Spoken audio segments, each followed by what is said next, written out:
그리고 스토리에서는 가우스의 배고파요. 32쪽 펴세요. 32쪽. 오늘은 시 2개를 할 거예요. 그 다음 문법을 합시다. 무거운 그 다음에는 나갑시다. 산속에서라는 이제 시예요. 자, 이거는 지금 고등학교 1학년 지금 교과서에 이제 수록되어 있는 작품이고, 이제 좀 잘 나온 나이덕, 이거 전에도 얘기했던 것 같아요. 나이덕 시인 작품들이 많이 나와요. 그래서 교과서에서도 많이 수록되어 있고, 그리고 이제 모의고사에서도 계속해서 이제 나오거든요. 그래서 나이덕 시인들은 32쪽이에요. 나이덕 시인은 많이 이제 봐둘수록 좋아요. 자, 간단한 시입니다. 산속에서예요. 1번부터 바로 가볼게. 길을 잃어보지 않은 사람은 모르리라. 그러니까 길을 잃어본 사람은 뭘 모르는지가 아직 안 나와 있지, 그치? 근데 뭘 모르냐면 터덜거리며 걸어간 길 끝에 멀리서 밝혀준 불빛의 따뜻함을 하면서, 여기서는 서술어랑 목적어랑 바뀌었죠? 그치? 어순이 바뀌었네. 어순이 바뀌면 무슨 법?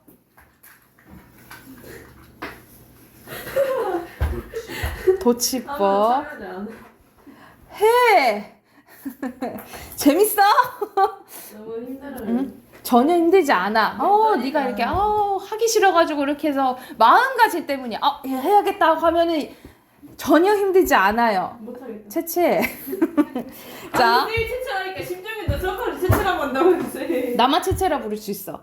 걔도 말했어. 자, 알았어. 자, 불빛의 따뜻함을, 그래서 여기서 불빛은 선생님 동그라미 쳤잖아요. 그래서 이거는 좀 긍정적인 거라 보시면 돼요. 그러니까는 길을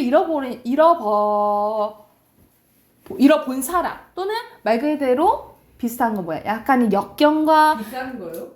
비슷한 걸로 역경과 좀 시련이 있어 본 사람만이 이러한 따뜻함, 냅둬 내 머리카락. 안도감, 뭐 희망적인 것을 알 수 있다라는 거예요. 근데 여기서 불빛의 따뜻함이라고 했다. 불빛은 시각적인 거죠, 그쵸? 근데 따뜻함이라고 했네? 시각의 촉각화. 그렇지. 무슨 심상이에요? 공감. 그렇죠. 공감각적 심상이죠. 막무가내로 어둠 속에서, 어둠은 불빛과 조금 대조, 그쵸? 이 어둠 속에서 누군가 맞잡을 손이 있다는 것이, 누군가 맞잡다라는 거는 말 그대로 힘들 때 뭐 할 수 있는 대상인 거야?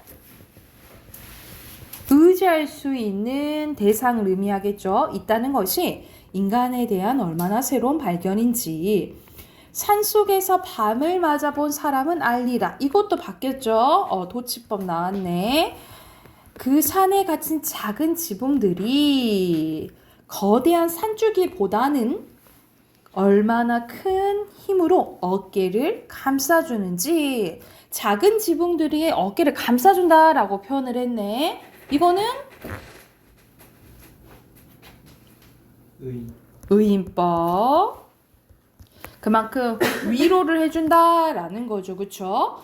먼 곳의 불빛은, 이 불빛은 나그네를 쉬게 하는 것이 아니라 계속 걸어갈 수 있게 해준대. 그러니까 이 불빛은 일시적으로, 약간 일시적으로 편안함을 주는 것이 아니라 계속 움직일 수 있는, 지속해서 움직일 수 있는 희망을 준다라고 보시면 되겠죠. 희망과 위로를 준다라고 생각하시면 돼요. 그래서 여기서는 이제 아무리 조금 힘들어도 의지할 수 있는 대상을 통해서, 위로를 받을 수 있는 대상을 통해서 힘을 얻는 거라고 생각하시면 될 것 같아요. 여러분도 힘을 얻어봐요. 알았죠? 그래서 여기서 오른쪽에 정리된 거 봐볼게요. 자유시 서정시입니다. 주제는 어려움에 처한 이들에게 희망을 줄 수 있는 따뜻한 힘에 대한 성찰이고요. 일상의 경험에서 얻은 깨달음을 바탕으로 주제의식을 구현했고 불빛과 어둠, 작은 지붕과 거대한 산줄기 이런 게 대비됐다라고 보시면 되겠죠. 대비는 무슨 법이야? 상반되니까 대조법이라고 보시면 되겠죠. 자, 밑에 보면 각각 이제 시어의 의미 나와 있는데 이 화자의 태도, 이 시어를 통해서 화자의 태도를 알 수 있는데 불빛과 어둠이라는 대조적 의미의 시어를 통해서 화자는 우리가 어떤 존재, 불빛과 같은 희망적인 존재가 되기를 바란다 라고 생각하시면 될 것 같아요. 이거 참고하시면서 옆에 6문제 풀고 넘어가 볼게요. 문제 풀고 눕시다.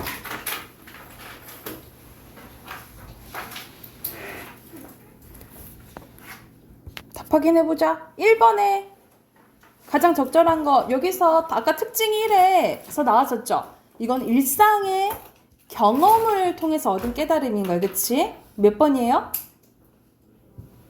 2번. 그렇죠. 2번이고요. 2번에 여기서는 가장 적절한 거네. 시어의 풀이에 대해서 적절한 거예요. 절망감 아니고. 어둠은 절망이죠? 부정적인 거라 했죠? 3번이네요. 찍었는데. 그리고 3번에 누군가 맞잡을 손 쓰시면 되고 4번에는 잘 보셔야 돼요. 언뜻 보면 다 맞는 것 같거든요. 잘 봐야 돼. 여기서는 작은 지붕이랑 거대한 산줄기랑 거의 대립적인 거라 했어요. 그렇죠? 지붕들이 모여서 거대한 산줄기 되는 거 아니야. 3번이에요. 오히려 작은 지붕들이 위로를 준다 했잖아요. 그치? 그리고 5번에 이거는 1번과 같은 맥락의 문제네요. 그쵸? 5번에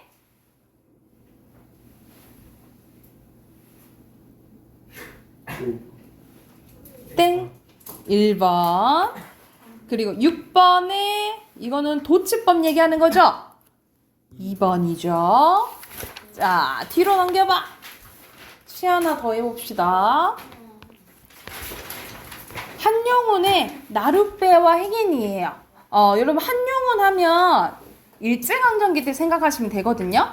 일제강점기 때 생각을 하면 되는데 한용운이 직업이 승려예요. 스님이에요. 그래서 보통 이제 시를 해석할 때 우리 문학을 해석하는 관점 우리 전체적으로 배웠잖아. 우리가 문학 자체도 볼 수도 있고 시인 입장에서 볼 수 있고 시대나 현실도 볼 수도 있고 독자가 받아들인 거에 따라 달라질 수 있다 했죠. 그렇죠? 그래서 특히 이 한용운 시는 다양하게 많이 해석을 해요. 그래서 시대로 보면은 일제강점기 뭐 이렇게 해석할 수도 있지만 이 작가 입장에서 봐서 승려라고 했잖아요. 그래서 약간 불교적으로 해석할 때도 있어요. 그래서 이 나룻배의 행인이 뭘 이제 상징하는지 한번 봐볼게. 자, 1ön에 나는 나룻배, 나는 화자 직접적으로 나와 있고요. 나는 나룻배고 당신은 행인이래요. 그래서 나와 당신의 이제 관계가 성립이 된 거야. 나는 나룻배, 당신은 지나가는 행인인 거죠. 그렇죠? 그러면 여기선 나는 나룻배, 당신은 행인, 은유법 쓰여서 비유했으니까. 자, 근데 당신은 흑발로 나를 짓밟는데요. 나를 막 함부로 대하는 거예요. 그지? 근데 나는 당신을 안고 물을 건너갑니다. 나는 당신을 위해서 희생적인 태도를 보이고 있어요. 그죠? 근데 나는 당신 안으면 깊으나 얕으나 급한 여울이나 건너간다 라는 거야. 그러니까 아무리 이런 시련과 고난이 있어도 당신을 위해서 극복한다 이 말이에요. 그죠? 근데 만일 당신이 아니오시면 뭐 한다면 그 상황을 뭐 했어요? 가정했죠. 그쵸? 나는 바람을 쐬고 눈비를 맞으며 밤에서 낮까지 당신을 기다리고 있겠다. 그러니까 나는 아무리 이런 시련 고난이 있더라도 당신을 뭐 하겠다? 기다리겠다라고 얘기하는 거야. 완전 순애보지. 그치? 근데 당신은 물만 건너면 나를 돌아보지도 않고 가십니다 그려 하면서 되게 무정하고 매정한 당신의 태도를 알 수가 있겠죠. 그러나 이런 접속 표현이 나오면 약간 분위기 전환 나오는 거죠. 시상 전환이야. 당신이 언제든지 올 줄 알아요. 지금 당신이 아무리 지금 매정하고 이렇게 가도 당신이 다시 올 거라고 오늘 믿고 있는 거예요. 그렇죠? 당신에 대한 이제 믿음, 신뢰감이 높은데 자, 이거와 관련된 불교적 용어가 있거든요. 여러분 불교적 용어 중에 여러분 그런 말 들어봤죠? 만남이 있으면 헤어짐이 있고 헤어짐이 있으면 만남이 있다라는 이제 뜻이 있어요. 그래서 이걸 선생님이 어떻게 알게 되는지 모르겠는데 중학교 때 알았거든요. 이 말을 중학교 때 알아가지고 그게 뭐냐면 회차 정리 거자필반이라는 말이 있어요. 사자성어예요. 그래서 이거는 거자필반에 해당돼요. 거자필반은 말 그대로 헤어짐이 있으면 다시 만남이 있다. 이런 뜻이거든요. 다시 만나게 될 거다. 이런 뜻이야. 그래서 여러분 여러분 싸이월드 알죠? 싸이월드 들어봤죠? 미니 홈페이지 미니 홈피 선생님 그 대문에 요거 선생님이 요걸 써놨었거든. 요걸 써놨어. 회자정리 거자필반 내가 그때 여기 이 사자성에 꽂혀가지고 이 말이 너무 좋은 거야. 그래 사람이란 건 만남이 있으면 헤어짐이 있고 또 헤어짐이 있으면 만남이 있다. 이 말이 이 뜻이 너무 좋은 거예요. 그래서 그 미니 홈피에 딱 들어가면 그 아이콘 막 이렇게 꾸미는 데가 있거든요. 막 이렇게 옷도 사입히고 배경도 꾸미고 막 이런 데 있어요. 그래서 이렇게 말풍선 띠링 하고 이제 뭐 이렇게 쓸 수 있는 게 있는데 내가 막 요거를 이렇게 적어놨거든. 그래갖고 이제 좋아했듯이 어디서 들었는지 모르겠어. 하여튼 이거를 이제 중학교 때 알아가지고 선생님이 좋아했던 말인데 하여튼 그거를 이제 나타내는 말이라고 보시면 돼요. 거자필반이에요. 그래서 나는 당신을 기다리면서 날마다 낡아간대. 계속 견딜 수 있는가 계속 견디는 거예요. 나는 나룻배 당신은 행인이라고 끝나면서 다시 한번 기다림을 강조하고 있는데 당연히 이렇게 철연이랑 끄연이랑 같잖아요. 그치? 수미상관이고 수미상관의 효과는 강조. 여기 나와 있네요. 나와 당신의 관계 강조. 그럼 주제 강조죠? 구조적 안정감주고요. 또 기본적으로 뭐 만들어주죠? 운율. 그렇지. 운율 만들어주죠. 자, 위로 가서 정리된 거 볼게요. 자유시 서정시고요. 주제는 참된 사랑의 본질인 희생과 믿음. 경어체 표현. 경어체가 뭐예요, 여러분? 뭐뭐다. 야, 존댓말. 존댓말 이런 느낌이라 보시면 되고. 수미상관 통해서 안정감 주고 비유와 상징을 통해서 주제를 형성하였다라고 보시면 될 것 같아요. 밑에는 나와 행인의 뜻 나와 있거든요. 선생님이 다양하게 해석될 수 있다 했잖아요. 그치? 그냥 나는 당신을 사랑하는 그냥 나일 수도 있지만 이 승려를 고려하면 중생을 구하는 불도, 시대를 보면 독립운동가 이렇게 해석할 수 있고요. 당신은 중생 또는 조국의 광복 이런 식으로 어떻게 보느냐에 따라서 시의 의미가 달라진다라고 보시면 돼요. 그래서 문학을 해석하는 관점이 되게 중요하다고 이해됐을까요? 그리고 맨 밑에 보면은 선생님이 말했던 거자필반에 대해서 나와 있어요. 그래서 떠난 사람은 반드시 돌아오게 되어 있다. 이런 뜻이라고 보시면 됩니다. 그래서 이거 참고하면서 또 옆에 7문제 풀어보세요.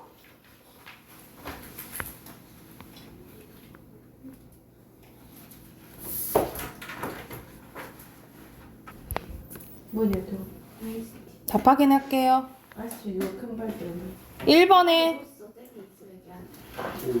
1번에 알맞지 않은 거 5번이죠. 음성 상징어 사용 안 됐고. 자, 이연에서는 수미상관에서의 효과는 항상 기본적으로 세 가지는 기억하시라고 했잖아요. 그쵸? 그 세 가지가 띠 순서대로 나와 있지. 그치? 3번이고요. 그리고 3번에 가에 대한 설명으로 적절한 거. 가는 당신이죠. 당신은 나한테 매정하잖아. 그치? 무심하잖아. 1번이고요. 그리고 4번은 선생님 말했던 거자 필반 쓰면 되겠죠. 그치? 그리고 5번 갈게요. 5번에 적절한 거 1번. 그리고 6번은 각각 시대, 독자, 시인, 그리고 작품 자체 보면 되겠죠. 근데 여긴 작품 자체인데 승려 나왔잖아요. 그치? 표현론적 관점이죠. 5번이에요. 좋다. 그리고 7번에 이 기다리는 동안 고난실은 얘기하는 거 선생님이 세모 쳐줬죠? 뭐 쓰면 돼? 바람이랑 눈비 쓰시면 됩니다. 그까요. 시끄러워. 정말 쉬워요. 자, 뒤로 문법으로 갈게요. 우리 그때 문법 요소 하다 말아서 148쪽?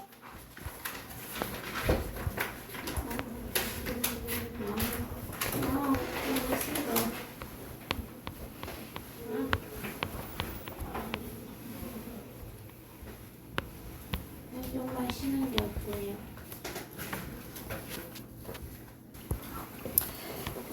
자, 피동 표현 나오거든요. 여러분, 피동 하면 우리 영어로는 우리가 수동태 많이 배웠잖아요. 그치?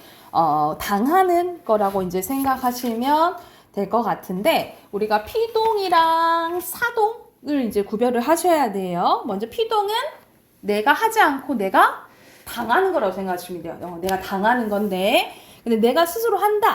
그러면 능동이라고 생각하시면 돼요. 그래서 여러분, 능동과 피동은 이제 반대 개념이라고 생각하시면 돼요. 자, 개념 나와 있죠? 주어가 동작을 제 힘으로 행하는 것을 능동이라고 하고, 능동. 그리고 주어가 다른 주체에서 동작을 당하는 것을 뭐라 한다고? 피동이라고 해요. 그래서 여러분, 능동을 피동문으로 바꾸는 방법이 중요하거든요. 자, 먼저 능동문 먼저 가볼게요. 능동문 보면 자, 고양이가 쥐를 잡았대. 이 잡았는데 이거를 피동문으로 바꿀게요. 자, 능동문의 주어는 피동문으로 뭐로 가요? 부사어로 가요. 부사어. 그리고 능동문의 목적어는 피동문으로 뭐로 가요? 주어로 가요. 그래서 이렇게 크로스 된다라고 생각하시면 돼요. 그리고 서술어는 잡았다에서 자연스럽게 뭐가 돼? 잡혔다가 되지, 그치? 혓은 뭐가 합쳐진 거야? 히랑 엇이 합쳐진 거거든요.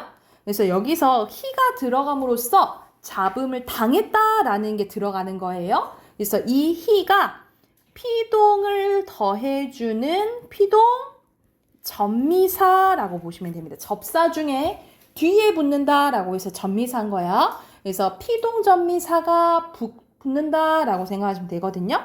그래서 이렇게 능동문을 피동문으로 바꾸는 방법은 첫 번째 다시 능동문의 주어가 피동문으로 뭐로 가요? 부사어로 가요. 부사어로. 그리고 능동문의 목적어가 피동문으로 뭐로 가요? 주어로 가고. 자, 서술어는 피동 전미사가 들어가거나 뭐가 붙냐면 오른쪽 가볼게. 자, 이렇게 피동 전미사에는 뭐가 있냐면 이히리기 네 가지가 있어요. 이히리기. 이렇게 이히리기가 붙거나 그냥 되다가 붙으면 파생적 피동 또는 짧은 피동이라고 해요. 짧은 피동. 그리고 또는 뭐뭐어지다 뭐뭐하게 되다가 붙으면 통사적 피동 또는 긴 피동 이렇게 불러요. 그래서 이히리기가 붙거나 뭐뭐어지다 뭐뭐하게 되다가 붙으면 피동이라고 보시면 되는데 피동 표현은 주로 동작이나 행위의 주체가 확실하지 않거나 밝히고 싶지 않을 때, 그리고 동작이나 행위를 당하는 대상을 강조할 때, 내용의 객관성을 높이거나 내용에 대한 책임을 회피하고자 할 때 사용돼요. 그래서 보통 여러분 뉴스에서 앵커가 사건이 곧 종결된 것으로 보입니다. 이런 식으로 얘기를 하거든요. 그래서 약간 주체를 밝히고 싶지 않거나 책임 회피할 때 쓰는 게 피동이라고 보시면 돼요. 근데 여러분 이거 둘 중에 하나만 써야 되거든요.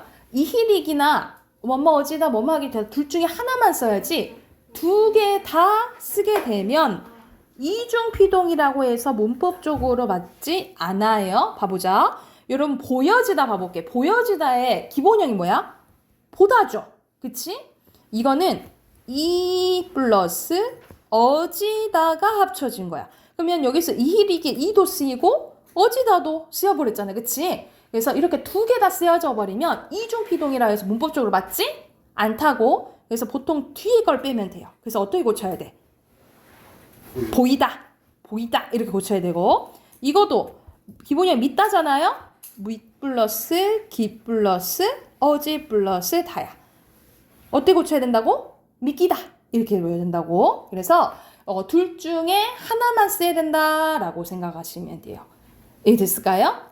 자, 근데 여기서 피동만 나와 있지 사동은 안 나와 있잖아요. 그쵸? 선생님이 사동도 이제 설명해 줄 건데 이건 추가적으로 필기할게요. 자, 사동은 여러분 시키는 거라고 생각하시면 되거든요. 근데 이거의 반대는 주동이에요. 주동의 반대가 이제 사동인데, 자, 사동은 시키는 거고 주동은 또 자기 힘으로 하는 거거든요. 그럼 선생님, 능동이랑 주동이랑 뭔 차이예요? 차이는 없어요. 능동이나 주동이나 지 스스로 하는 게 맞는데 반대 개념만 다르다라고 생각하시면 돼요. 능동의 반대는 뭐? 피동이고 주동의 반대는 뭐? 사동 이렇게 생각하시면 되거든요. 자, 이것도 예시문 할 건데 선생님 예시문은 두 가지 할 거야. 왜냐하면 목적어 유무에 따라서 좀 달라져요. 자, 첫 번째는 목적어 없을 때예요. 아기가 웃는다 라는 문장이 있는데 이걸 사동문으로 바꿔볼게요. 사동문은 시키는 새로운 주어가 필요하거든요. 그래서 첫 번째 새로운 주어가 필요합니다. 엄마가. 그래서 새로운 주어가 필요하고요. 자, 주동문의 주어가 사동문에 뭐로 바뀌냐면 아기를 뭐로 바뀌어요? 목적어로 바뀌어요. 그 다음에 서술어는 자연스럽게 어떻게 바뀌니?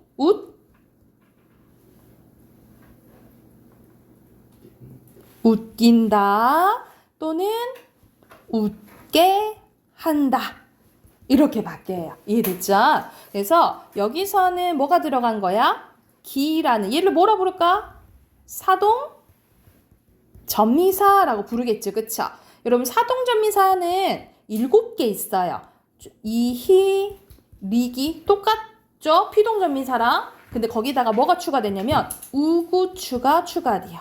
사동 전미사에 뭐가 있다? 이히리기, 우구추 쓰시면 돼요. 이히리기, 우구추 이렇게 쓰시면 되고, 자, 또는 뭐뭐하게 하다가 붙거나 시키다 라는 말이 쓰이면 사동이라고 생각하시면 돼요. 이렇게 사동전미사 이히리기 우구추가 쓰이거나 또는 뭐뭐하게 하다, 뭐뭐하게 시키다가 붙으면 뭐? 사동이라고 생각하시면 되는데, 자, 밑에다가 예시 한문 하나 더 써볼게. 뭐가 있냐면 아기가 옷을 입는다 써볼게. 이때는 주동문에 목적어가 있죠. 목적어가 있을 때는 어떻게 바뀌냐면 또 새로운 주어 똑같아요. 엄마가 이렇게 돼. 근데 이때 주어는 뭐로 바뀌냐면 아기에게 부사어로 바뀌어요. 그리고 목적어는 그대로. 목적어 그대로. 옷을 어떻게 되겠니? 흰다 또는 입게 한다 이렇게 되겠죠. 그쵸? 자, 그래서 여기서는 목적어 유무에 따라서 여러분 이거 구별해야 돼. 만약 주동문에 목적어가 없다 그러면 주어가 뭐로 바뀌어요? 목적어로 바뀌어요. 근데 만약 주동문에 목적어가 있다 그러면 주어가 뭐로 바뀌어? 부사로 바뀐다 이렇게 생각하시면 돼요. 이해됐나요? 아까 전에 피동문에서는 무조건 능동문에서 피동문으로 바뀔 때는 주어가 부사로 바뀌었잖아요. 그치? 근데 이건 목적어 유무에 따라서 주어가 목적어로 바뀔 수도 있고 부사어로 바뀔 수 있다라고 생각하시면 될 것 같아요. 그리고 하나만 더 쓸게. 자, 만약 이렇게 이히리기 우구추는 사동전미사죠. 이렇게 사동전미사가 쓰이면 두 가지로 해석돼요. 직접 사동, 간접 사동.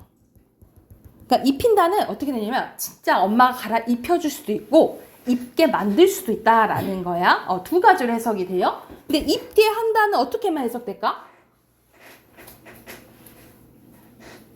직접이야, 간접이야? 입게 한다는.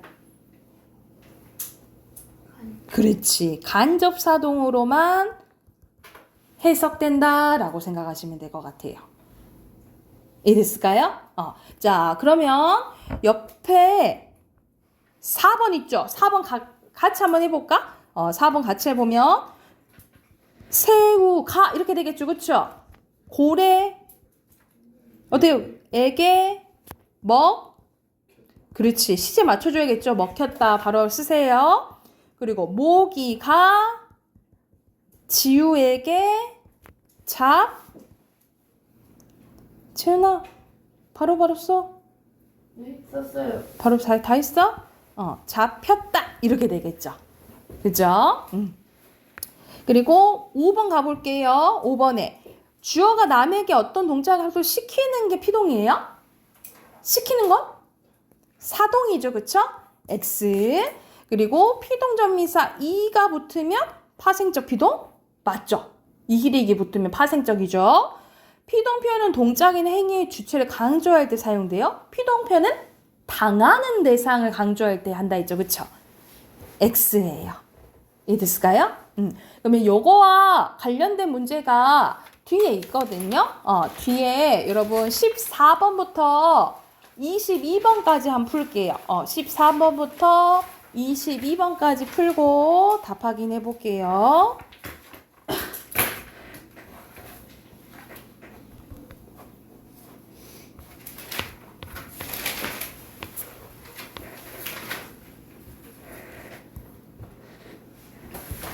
자, 답 확인해 봅시다.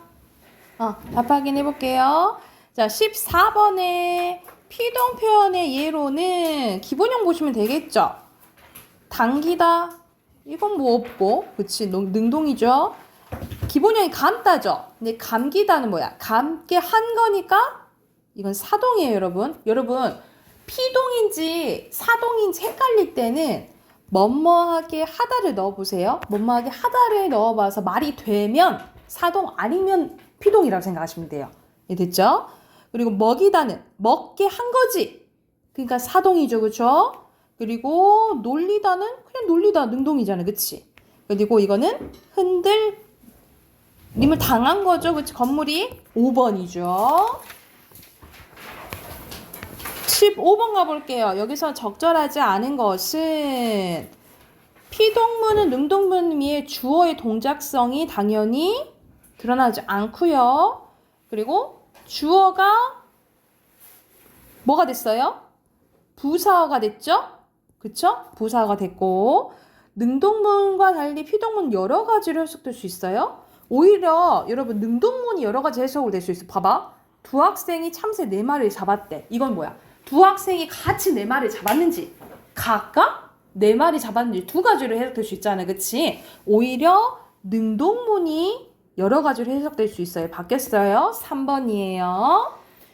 자, 그리고 여기서는 똑같은 것끼리 읽힌다잖아. 이거 파생적 피동이죠? 어지다 통사적이죠? 당했다 어휘 기본형이 들다죠. 들리역 파생적이죠? 그래서 똑같은 것끼리 묶은 건 2번이에요. 그리고 17번 가볼게요. 휩쓸리다 피동, 잡히다 피동, 풀리다도 그러네. 그치? 나 피동에 대한 거네요. 근데 바꾸는 방법은 능동문을 바꾸기 위해서는 폭풍해를 목적으로 만들어야 돼. 폭풍이 주어가 돼야겠지. 그치? 주어로 바꾸세요. 2번이에요. 그리고 18번 가볼게요. 18번에 여기서 선생님이 아까 이중적 피동 안 된다 했잖아. 이히릭이나 뭐뭐 어지다 둘 중에 하나만 써야 된다 했죠. 그쵸? 그래서 여기서 봐봐. 기본형 있다죠? 이치 어지 얻다 이게 답쳐져 버리는 거지. 그치? 그래서 잊혀지다 들렸죠? 어지다 잊혔다 이래야 되겠지. 그치? 4번이에요. 그리고 19번에 고친 게 잘못된 것은 갑자기 쓰여가 써가 됐지, 그치? 이건 어떻게 되냐면 쓰여 또는 쓰어 이렇게 고쳐야 돼요. 5번입니다. 5번. 이렇게 고치시고 자 20번에 리 쓰였으니까 파생적 맞죠? 이 쓰였으니까 파생적 맞죠? 어지다 쓰였으니까 통사적 맞죠? 되었다는 그냥 되다지 뭐 아무것도 아니에요. 아무것도 아니고 피동 아니야. 4번이에요. 그리고 21번에 피동으로 적절한 거. 기본형이 빼앗다잖아. 빼앗다죠. 기가 쓰니까 빼앗음을 당한 거니까 뭐야? 1번이네. 이거 능동, 사동이에요. 됐나요? 자, 22번 여기서 적절하지 않은 것은 능동문의 주어가 피동문에 부사되는 거 맞죠? 능동문의 목적어는 피동문에서 뭐가 돼요? 주어 되는 거죠. 크로스 되는 거니까 2번이네요. 될까요? 보내줄게. 말 안 해도 보내줄게. 우선 여기까지만 하고 서연이는 책에다 정리하시고 우리 다음 주에 보는데 다음 초일 내일은 쉬시고 추석이니까 내일 잘 보내시고 단어는 우리 18강부터 하더라고요. 18강 공부해 오시면 될 것 같아요. 여기까지 할게요.